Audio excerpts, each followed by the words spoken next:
কিশোরগঞ্জ ২ আসনে বিএনপির মনোনীত এমপি পদপ্রার্থী জননেতা অ্যাডভোকেট জালাল উদ্দিন।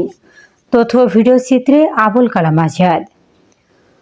আরসি আসন ও ত্রয়োদশ জাতীয় সংসদ নির্বাচনে কিশোরগঞ্জ ২ আসনের বিএনপির মনোনীত এমপি পদপ্রার্থী পাকুন্দিয়া পৌরসভার সাবেক সফল মেয়র, কিশোরগঞ্জ জেলা বিএনপির সদস্য, সাবেক সহসভাপতি, কিশোরগঞ্জ জেলা জজ কোর্টের সম্মানিত পিপি, পাকুন্দিয়া উপজেলা বিএনপির সংগ্রামী আহ্বায়ক জননেতা অ্যাডভোকেট জালাল উদ্দিন ধানের শীষের পক্ষে প্রচারে লিফলেট বিতরণ করেন সাবেক কাউন্সিলর, পাকুন্দিয়া ১ নং ওয়ার্ডের মোহাম্মদ রুহুল আমিন।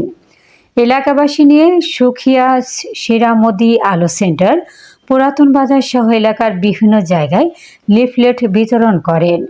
সকল নেতাকর্মীদের নিয়ে এই সময় বক্তব্য উপস্থিত ছিলেন হাজী মোহাম্মদ জসিমউদ্দিন, মাহফুজুর রহমান, আরমান রাজন সহ বিএনপির অঙ্গ সংগঠনের নেতাকর্মীরা।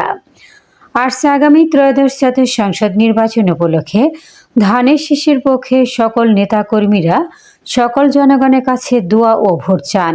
তাদের একটি স্লোগান, ভোট দিব কিসে, এবার ধানের শীষে। আমরা বাংলাদেশ জাতীয়তাবাদী দল বিএনপি ক্ষমতায় গেলে প্রতিহিংসার রাজনীতি বাংলাদেশ থেকে চিরদিনের জন্য মুছে দেওয়া হবে। ঠিক। ধন্যবাদ সবাইকে। সংগ্রামী সালাম, আসসালামু আলাইকুম রহমতুল্লাহ বরকাতু। আপনারা জানেন ত্রয়োদশ নির্বাচন আগামী 12ই ফেব্রুয়ারি।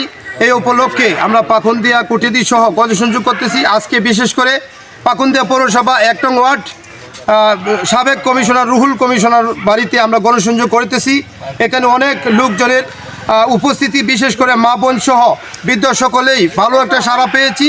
আমরা আগামী 12ই ফেব্রুয়ারি পাকুন্দিয়া কুটিয়াদি থেকে জাতীয় সংসদ পদপ্রার্থী অ্যাডভোকেট জালাল উদ্দিন জালাল ভাই, উনি সাবেক মেয়র ছিল, উনি একজন ভালো মানুষ।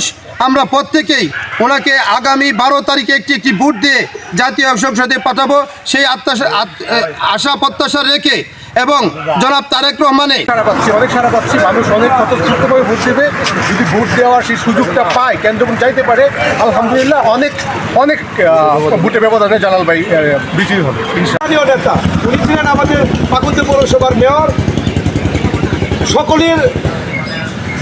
উনি হলেন সকলেরই শ্রদ্ধাভাজন ব্যক্তি, সকলেই পরিচিত ব্যক্তি, অত্যন্ত ভালো মানুষ। আমরা ওনার জন্য প্রচারণা চালাচ্ছি, ব্যাপক সারা পাচ্ছি। ইনশাল্লাহ অনেক অনেক ভোট বেশি পেয়ে জালাল ভাই এমপি নির্বাচিত হবেন আশা করি। ধন্যবাদ। দল মত নির্বিশেষে আমরা প্রতিহিংসার রাজনীতি করতে চাই না, সবাইকে নিয়ে মিলেমিশে থাকতে চাই।